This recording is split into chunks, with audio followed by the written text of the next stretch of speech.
Oi pessoal, bom dia, boa tarde, boa noite, boa madrugada, dependendo da hora que vocês estão assistindo esse vídeo.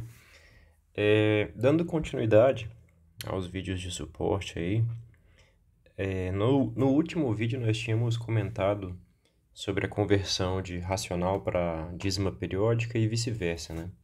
Então nós temos uma caracterização dos números racionais como dízimas periódicas, né? Então o número racional, se somente se em sua escrita decimal é uma dízima periódica. Agora a gente vai começar a estudar um tipo de número que não é racional, né? Nós vamos estudar o conjunto dos números irracionais. E o primeiro exemplo que a gente vai estudar, né, o primeiro exemplo de número não racional é o raiz de 2. Lembrem-se que eu comentei que, na época do Pitágoras, acreditava-se que todos os números eram racionais, né? Então, todos os números podiam ser representados por quocientes de inteiros. E o primeiro exemplo de número irracional que surgiu foi esse aqui, o raiz de 2, que foi causa de muita intriga naquela época, né? E como é uma demonstração da irracionalidade de raiz de 2? Como que a gente verifica que esse número não pode ser racional? A gente trabalha com aquele método de demonstração chamado método de demonstração por absurdo. Isto é, eu quero verificar que isso aqui não é um número racional. Então eu vou fazer de conta, eu vou admitir que seja racional. Então eu vou supor o absurdo de ser um número racional. E se, após fazer isso, né, eu realizar aí alguns encadeamentos de implicações lógicas e obtiver uma coisa que eu sei não ser verdade, um absurdo, esse absurdo decorrerá de nós termos admitido a igualdade. E nós teremos provado, né, poderemos concluir que esse número não pode ser racional. Então a gente começa admitindo que eu posso escrever o raiz de 2 como um número racional, ou seja, como uma fração a sobre b, com a e b números inteiros, b diferente de zero. E além disso, eu vou admitir que esses números são relativamente primos. Significando o quê? Que o número está escrito em sua forma irredutível. Eu não consigo encontrar um primo p que divide o a e um primo p que também divide o b. Isto é, eu vou simplificar a escrita do racional até que seja impossível encontrar fatores primos em comum. Ah, mas e se isso não acontecer? Se ele não estiver escrito na forma irredutível? Eu divido todos os fatores primos em comum até obter a escrita na forma irredutível, tá? Então não tem nenhum problema em nós admitirmos isso. Com isso em mãos, nós elevaremos os dois lados da igualdade ao quadrado. Lembre-se que raiz de 2, por definição, né, raiz de 2 é um número x aqui, que tem a propriedade de que quando elevado ao quadrado, ou seja, quando multiplicado por si mesmo, resulta precisamente no 2. Como que esse número pode ser visualizado, né? Pensa um triângulo retângulo que tem os catetos iguais a 1, tá? E aplica o teorema de Pitágoras. Nós temos que x ao quadrado, a hipotenusa, tem que ser igual à soma dos quadrados dos catetos, que é 2, né? Então nós temos x ao quadrado igual a 2. Ou seja, x, o número que multiplicado ao quadrado é igual a 2, a raiz de 2, ele existe, né? A questão é que a gente vai verificar que ele não pode ser um número racional. Então, elevando os dois lados da igualdade ao quadrado, do lado esquerdo nós ficamos com o 2 e do lado direito a ao quadrado sobre b ao quadrado. Multiplicando os dois lados por b ao quadrado, do lado esquerdo fica 2b quadrado, do lado direito a ao quadrado. E o que a gente conclui disso aqui? O a ao quadrado, como ele é duas vezes um número inteiro, ele tem que ser par, tá? Então a gente conclui aqui, isso aqui implica que o a ao quadrado é par. Porque, por sua vez, implica o A também um número par. A é par. Por quê? Se o A fosse ímpar, como a gente sabe que o produto de ímpar por ímpar é ímpar, A ao quadrado teria que ser ímpar. Mas como o A ao quadrado é par, A tem que ser par. Ou seja, a gente conclui que o A é 2 vezes algum número inteiro que eu vou chamar de M. Aí eu volto aqui nessa igualdade e substituo. Então, 2b ao quadrado eu vou reescrever como 2m, que é o A ao quadrado. 2m ao quadrado é 2m vezes 2m. 2 vezes 2 é 4. M vezes m, m ao quadrado. Então, a gente tem essa igualdade. Dividindo os dois lados por 2, b ao quadrado é igual a 2m ao quadrado. E a gente conclui que o número b ao quadrado é par, porque ele é 2 vezes um número inteiro. Então, isso implica b ao quadrado par, o que, por sua vez, assim como no caso do A, implica que b é par. Ou seja, o b também se escreve como 2 vezes algum número inteiro, que eu vou chamar de m barra, um outro número inteiro. Qual que é o problema que surge disso aqui? Aqui em cima, nós estávamos admitindo que o MDC entre A e B era 1. O máximo divisor comum entre A e B é 1. Que o número racional está escrito na forma irredutível, que não tem fatores primos que dividem simultaneamente o A e o B. Mas aqui embaixo, a gente conclui que o 2, que é um primo, divide o A, e o 2 divide o B. Ou seja, contrariando isso aqui, né? Mas como eu sempre posso admitir que um racional está escrito na forma irredutível, o problema está aqui, né? E ele surgiu de onde, esse absurdo? Dessa igualdade. Consequentemente, a gente conclui que essa igualdade não pode valer, e a nossa conclusão é raiz de 2 não pode ser racional.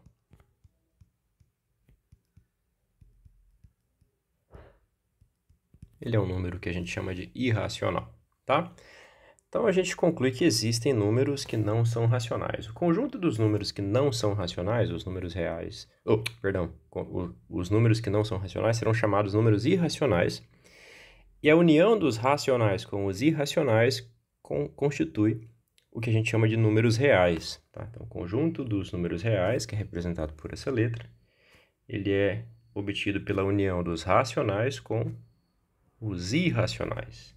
Então, essa letrinha aqui vai representar o conjunto dos irracionais. Tá? Então, como que a gente tem a questão dos conjuntos numéricos até o momento? Os naturais estão contidos nos inteiros, que por sua vez estão contidos nos racionais.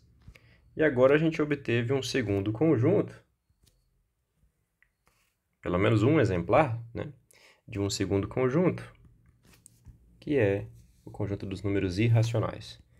E tudo isso aqui, tá?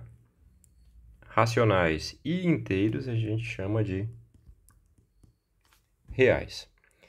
Mas espera lá, só um exemplar de um número irracional, só o raiz de 2 já é um pouco pobre, né? Para a gente perceber que faz sentido destacar esse conjunto dos irracionais. Nós vimos em sala de aula um documentário sobre o último teorema de Fermat, UTF. O que diz esse resultado? Que a equação x elevado a n mais y elevado a n igual z elevado a n, quando n é um natural maior que 2, essa equação aqui não possui solução x vezes y vezes z diferente de zero, ou seja, tanto x, tanto y, tanto z diferente de zero, com x, y e z inteiros, tá? Por que eu estou adotando essa restrição aqui? Porque se um deles puder ser zero, É claro que tem solução, né? Por exemplo, x elevado a 10 mais y elevado a 10 igual z elevado a 10 teria a solução 2 elevado a 10 mais 0 elevado a 10 igual 2 elevado a 10. Ou seja, x igual a 2, y igual a 0, z igual a 2. Tá? Teria solução. Então, a gente admite isso aqui, x, y, z distintos de zero. Assim como, né, também é importante essa questão aqui de serem inteiros. Porque se eu admito a possibilidade de x, y, z não serem números inteiros, e considero, por exemplo, a equação x ao cubo mais y ao cubo igual z ao cubo, para valores aqui de x e y sendo, por exemplo, x igual a 1, y igual a 2, nós teríamos 1 ao cubo mais 2 ao cubo igual z ao cubo, se e somente se 1 ao cubo é 1, 2 ao cubo é 8, 1 mais 8 fosse igual a z ao cubo, ou seja, se e somente se z fosse a raiz cúbica de 9, porque z ao cubo tem que dar 9, né? Então z tem que ser a raiz cúbica de 9. E esse número existe, né? Inclusive é um número real, que é esse conjunto novo que a gente está começando a revisar, né? Só que esse número não é inteiro, tá? Então, a solução que a gente encontrou aqui, x igual a 1, y igual a 2, z raiz cúbica de 9, não é composta por 3 números inteiros. E o último teorema de Fermat diz que, de fato, isso nunca vai acontecer. Nunca existe solução inteira para essa equação se o expoente ali, n, for um natural maior que 2. Quando o natural é igual a 2, existem soluções, né? A gente sabe do estudo do teorema de Pitágoras, por exemplo, que se a gente pega um triângulo retângulo aqui com lados 3, 4, 5, Pitágoras fala que 3 ao quadrado mais 4 ao quadrado é 5 ao quadrado. Então, com n igual a 2, tem solução inteira. Número inteiro, número inteiro, número inteiro. Tá? Outro exemplo, 13 ao quadrado é igual a 12 ao quadrado mais 5 ao quadrado. Tá? E existem infinitas soluções, infinitos ternos pitagóricos, a gente diz, né? São 3 números que atendem à equação de Pitágoras. Enfim, com esse último teorema de Fermat em mãos, a gente consegue mostrar que não apenas a raiz quadrada de 2, mas a raiz nésima de 2 não é racional para qualquer n, tá? Para todo n natural. De que maneira? Admita que isso aqui seja um número racional, por absurdo, tá? Aí, eleva os dois lados a n. Raiz nésima de 2 elevado a n resulta em 2. Do lado direito vai ficar a elevado a n dividido por b elevado a n. Multiplica os dois lados por b elevado a n. 2b elevado a n igual a elevado a n. Ou seja, b elevado a n mais b elevado a n igual a elevado a n. A gente teria uma equação como essa aqui, com b e a números inteiros, e o n aqui, um número natural qualquer, em particular maior do que 2. Se eu pego n igual a 3, eu tenho um absurdo. Eu contrario o último teorema de Fermat, porque não existe solução inteira, né? Mas eu estou obtendo uma aqui.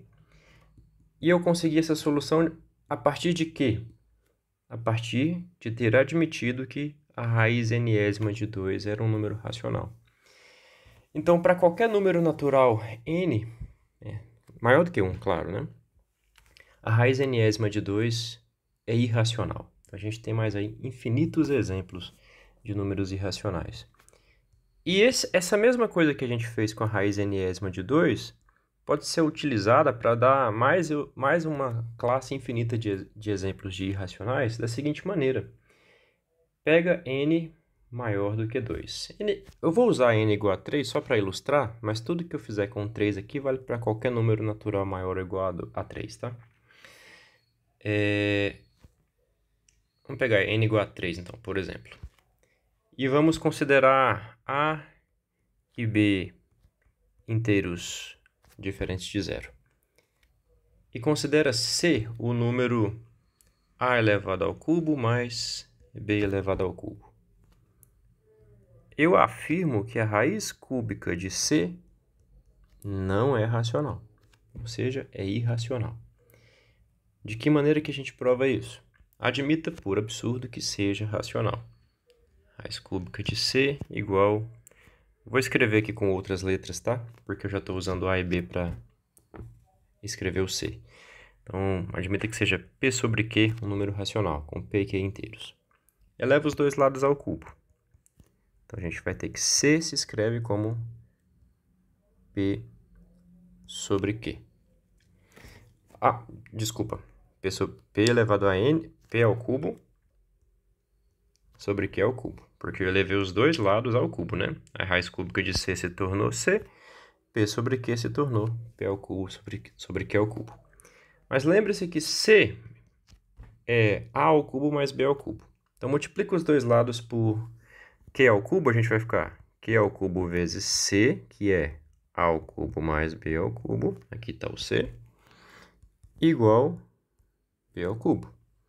Aplica a distributiva aqui, q ao cubo a ao cubo, mais q ao cubo b ao cubo, igual b ao cubo. E eu posso reescrever isso aqui como q vezes a ao cubo, mais q vezes b ao cubo, igual p ao cubo. Como p e q e p são inteiros, assim como a e b também, essa base aqui dessa potência é inteiro, essa base aqui dessa potência é inteira e aqui também. Então, nós teríamos uma solução inteira para a equação de Fermat, que não existe. Conclusão, a raiz cúbica de c é um número irracional. Então, de modo geral, se eu escrevo aqui c igual a elevado a n mais b elevado a n, então a raiz, isso implica que a raiz nésima de c não é racional. E aí a gente tem mais infinitos exemplos de irracionais, tá? Espero que isso aqui tenha ajudado vocês a revisar e compreender um pouco mais o conteúdo. Um abraço, bons estudos e até mais.